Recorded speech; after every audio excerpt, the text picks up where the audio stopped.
Grand Rising, everyone. I have taken the day off, so I'm just out front waiting for my doctor's appointment to begin. Excuse me, because I've taken the day off and I'm very early.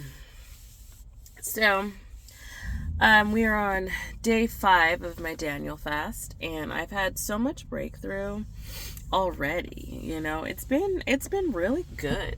Now I haven't been like, I've been strict with it as far as like I haven't ate any meat, and I've had to tell people no, no, I'm not gonna eat that, or there's no reason to do that. I mean, I broke a couple times. I drink my 1 cup of coffee in the morning. I've turned down every other coffee that I've been using almond milk or oat milk, and I think my other one is like almond milk or creamer or whatever, non-dairy, and that's all I put in there because, excuse me, when you're fasting, I really do believe that you have to, I don't want to say make it work for you. You have to do it. The reason why I'm fasting wasn't just, oh, let's do a Daniel fast and go. It was also a lifestyle change. When I popped up with this diabetes and all that, the Lord really put it heavy on my heart that I needed to change the way I was doing things. Here I'm going to the doctor. They're pumping me with all this medication. I had one of the worst UTIs I've ever had in my life. Like, I was crying.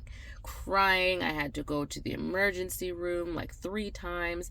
They gave me a big old shot in my hip because it was just so bad. My sugar was greater than like 1,000 just in my urine. Like, it was out. And it just came out of nowhere. Just when I was fine, the next minute I was feeling terrible, and it was the Lord, we're really breaking down the spirit of gluttony, because I've been fasting. Like, I have led a life of fasting after last year, and I did that 40-day fast and broke away so many things, so many strongholds, the smoking, all that. Like, I am proud of myself. I am thankful for the Lord for allowing me to do that and giving me so much revelation and breakthrough.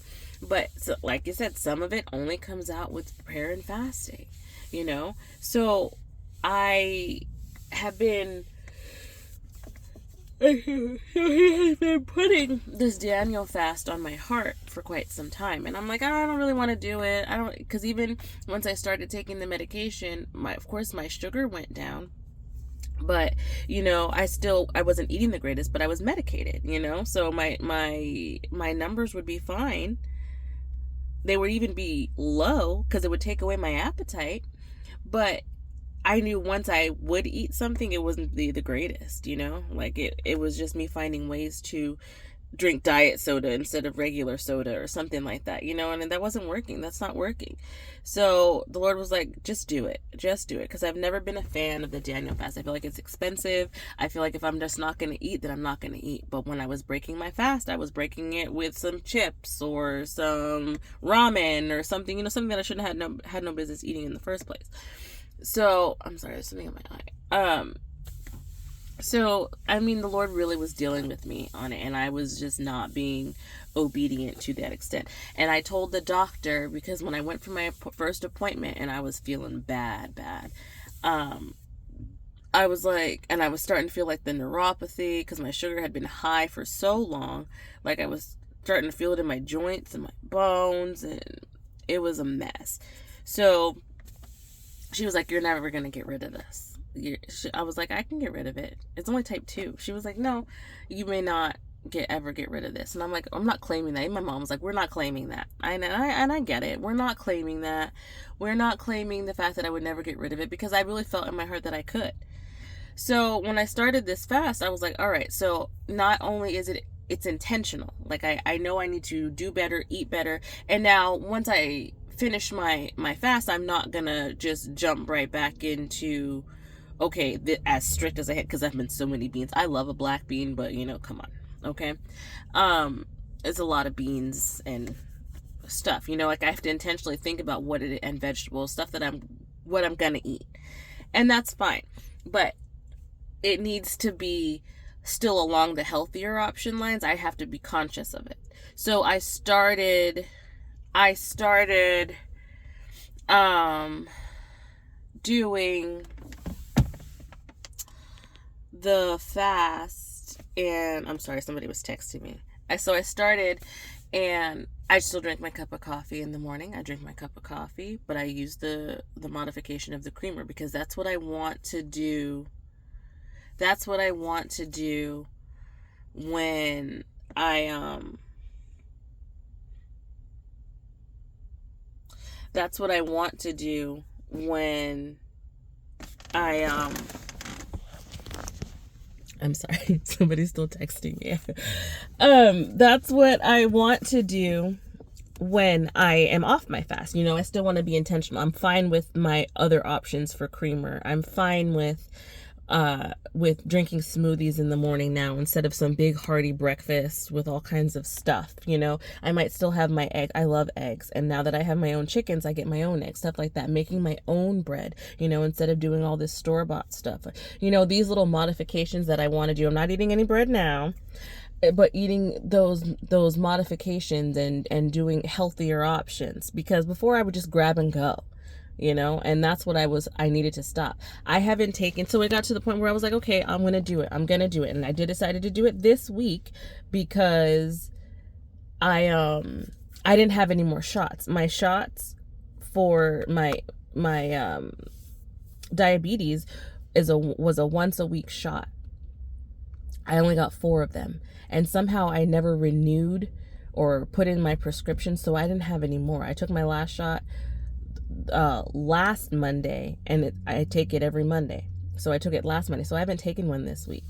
So I was like, okay, so we're going to see how I do. If I change my eating and not take my shot, and obviously it's a 3-week fast. So this is only week 1. So I have 2 more weeks to see, because when the medicine's really completely out of my system, I have a whole nother week to see how I do. Because as of right now, I'm at like 104 glucose, and that's a finger stick.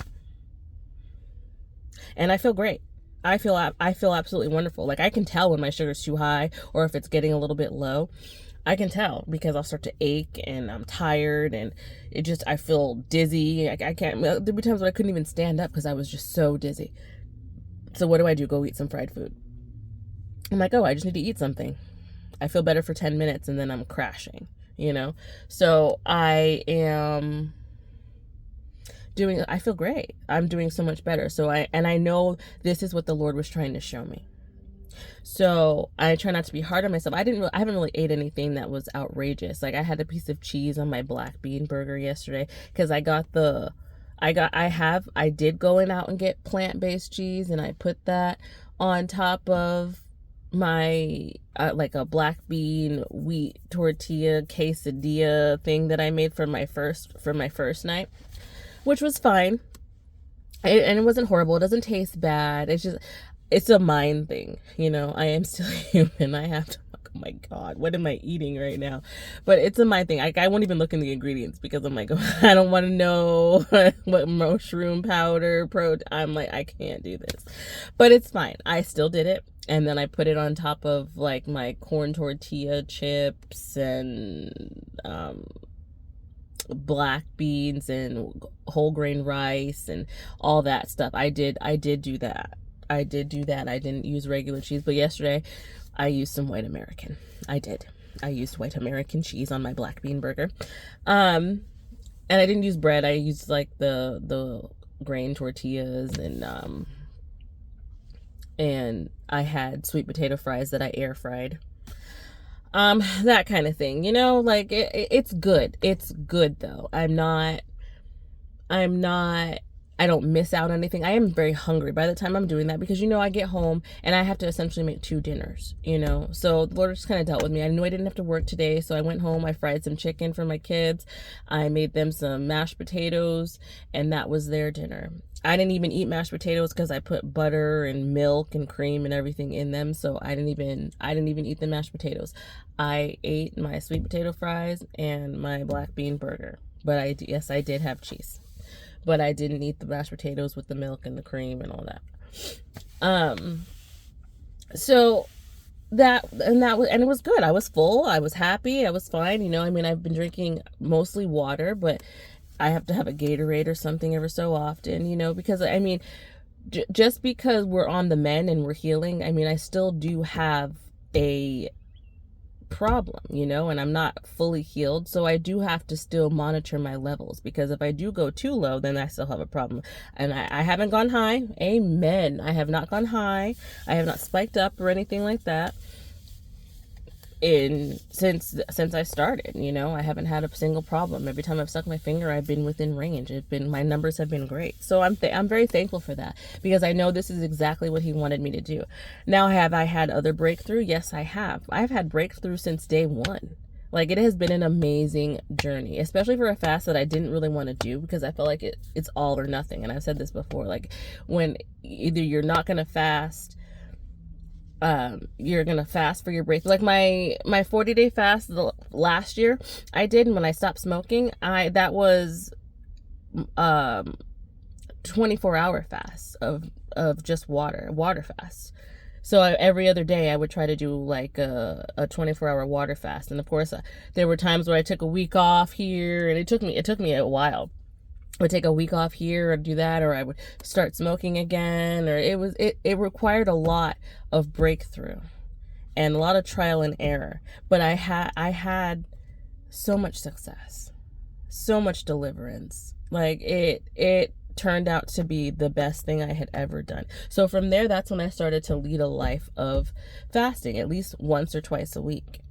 I would try to fast 124, and it was doing great. I was doing great. But once I got away from that towards the end of the year, you know, the holidays, and then I wasn't feeling well, and I told myself, well, I need this because my sugar is low, or my sugar's too high, I don't feel well, you know, that kind of thing. So this is the Lord whooping me into shape, because he basically had to try to kill me before I could get it through my head. You know, I've lost weight. I've managed to maintain the weight. I'm not starving now. I haven't ate anything. So we're in a combination of fasting, and then I'll break it with a Daniel fast. More of it's just I don't have the time to eat. Like, I drank my coffee this morning. I'll make a smoothie or something when I get home and find something to eat for lunch. But I'm not worried about it. I gotta go to the grocery store because I think I'm almost out of everything. But I'm not worried about it, you know? I'm not like, oh my God, where's my next meal? What am I gonna do? You have me doing so much. No, I'm at peace. I'm happy. And things are moving. Everything that happened works out for my good. Now, I've already made the other videos about my earlier stuff. And I got my job. I think that's the last video that I made, that I had applied and I had interviewed for the job. But let me tell you what had happened, okay? I think I told you about, I did tell you about how I called her supervisor because I wasn't hearing any information. So I emailed the recruiter's supervisor. And then when she called me, she's like, you emailed my supervisor. I did. And then so I went and I had the interview or whatever, and then he was late. So I was freaking out. This is where the devil is allowed to creep in, okay? Because what is for you is for you. And it doesn't matter where you are, what you're doing, what's happening. If it is for you, it is for you. You have a seat at that table, and never think anything else. Because when I allowed the devil to creep in, because I went through the interview, I was like, okay, so I'm going to go at 12:15. But I never got any confirmation as to whether or not this was this guy's lunch or whatnot. Is he gonna be around? What's happening? So I was like, okay, all right. So I go to where we were supposed to have my interview, and I have to go to the information desk, and the little volunteer, which the man was like 85, excuse me, Lord. I mean, he was like 85. This man, he was a very sweet man, but he was like over there, a volunteer. So he calls him. He's like, I'm going to call both numbers. He's like, I don't really know where he is. So I gave him the name. He called the number. He didn't answer. He left him a message, and then he called the other number, and he's like, give me a couple minutes, because obviously I was early. I just walked over, and my interview wasn't until like 12:15, and it was, I don't know, it was like 12:07 or something like that. So I was like, okay. So I gave, excuse me. So I went and I had a seat, and I gave him a minute. And so I'm like sitting there, and it's like 12:30, and I'm hungry because I wanted to go to the cafeteria, and I'm still fasting. I'm fasting at this point in time. So I was like, I'm gonna go to the cafeteria, okay.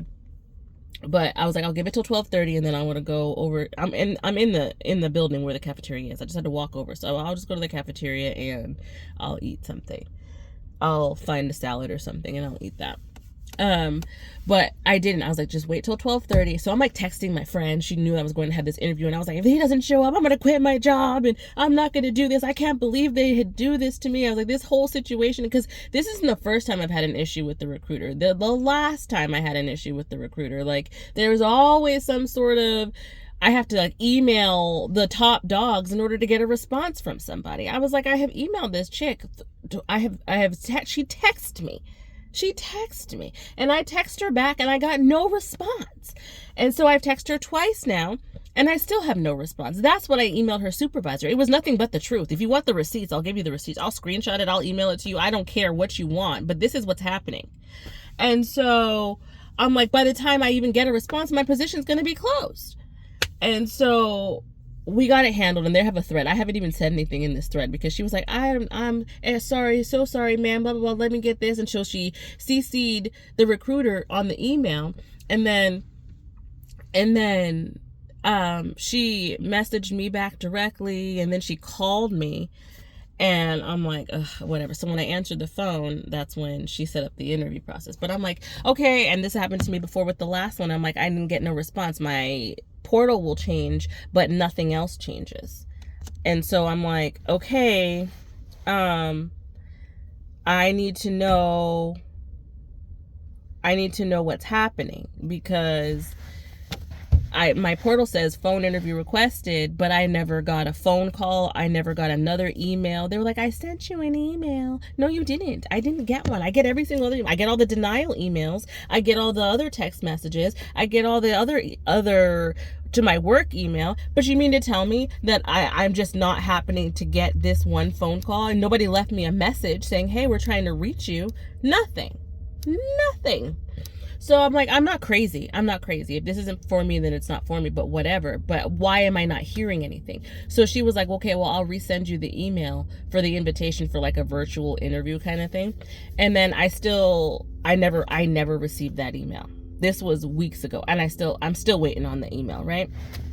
And so after I'm sitting there waiting for this interview, and it's about 12:30, and then this man comes up, and I knew who he was. So I was like, oh, hi. And he's like, hi, I think I passed you. And he's all out of breath because he had run across the street. So I get it. He's like, I'm so sorry. I'm sorry you waited, and blah, blah. I'm like, no, it's fine. After I calmed down and told my friend, I was like, okay, he's here. Never mind. Because I was going off. I was like, I can't believe these people keep doing this to me. I'm like, what am I doing wrong, Lord? Why is this happening? Like, I was freaking out, right? So I go there. The interview went great. And it was fine. So I get back over to, and I hadn't told my direct supervisor that I was doing this yet. So the guy that I actually interviewed with is my supervisor's boss. So I'm like, okay. And he asked me, he's like, have you told her yet? And I was like, I haven't said anything to her yet. I was like, but I've just been applying to places. This is the first interview that I've had actually in all of the places that I have applied for. And so within my company. And so he was like, okay. He was like, if I choose you, I'm going to have to let her know. And I was like, okay, I'm not scared. It just, why blow smoke in somebody's butt? Like I'm going to tell you when I need to tell you. And so I didn't say that to him, but I'm just, and so I left, all was well, and I answered my questions, and then I went back, and I was like, okay. And so the next day, I was sitting there, and my boss messaged me first thing in the morning, and she was like, are you trying to go to the hospital? And I was like, possibly. And she was like, I think you got the job.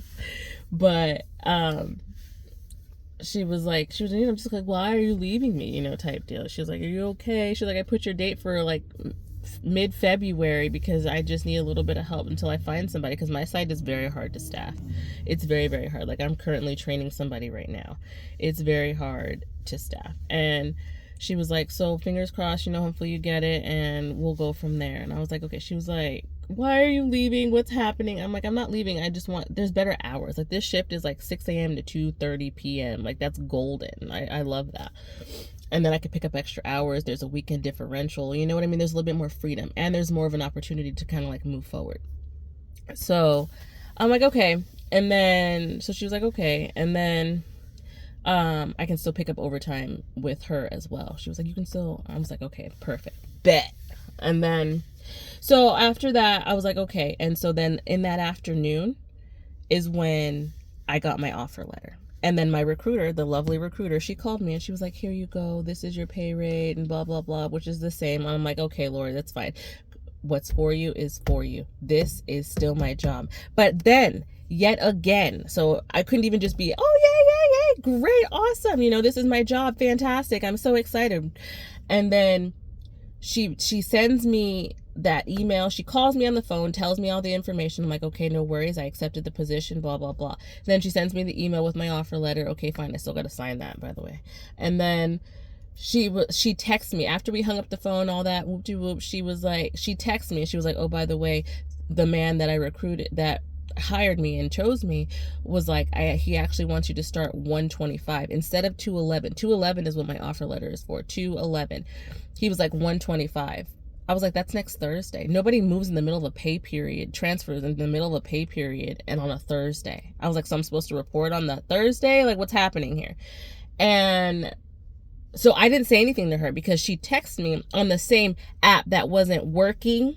So why was I going to text you and even consider that? So I like tell my manager, I was like 125. I think everybody's seeing this as 225, but I'm telling you exactly. And I even made sure I looked at the message. It's 125, right? Is what she's telling me. So I just messaged the man, our supervisor, the man that hired me. I was like, so I think there's some miscommunication. Where am I supposed to be on 125? Because that seems like it's not in the appropriate form.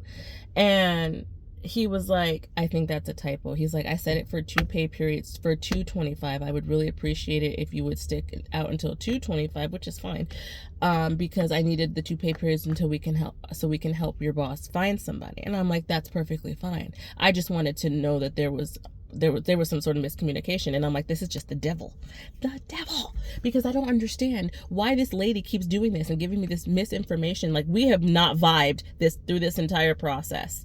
I'm sure she's probably burnt up that I even got it in the first place, you know, as after all that nonsense. And then I'm the one for the job because it was for me. It was for me, ma'am. So I haven't even talked to her since. I didn't tell her about her miscommunication, that I needed some clarification. I just went to the source because, you know what? It didn't sit right with me, because when I sent the email, she's like, I'm so sorry, my text app isn't working for response. But you can text all day and it's just not working for the response? What does that even mean?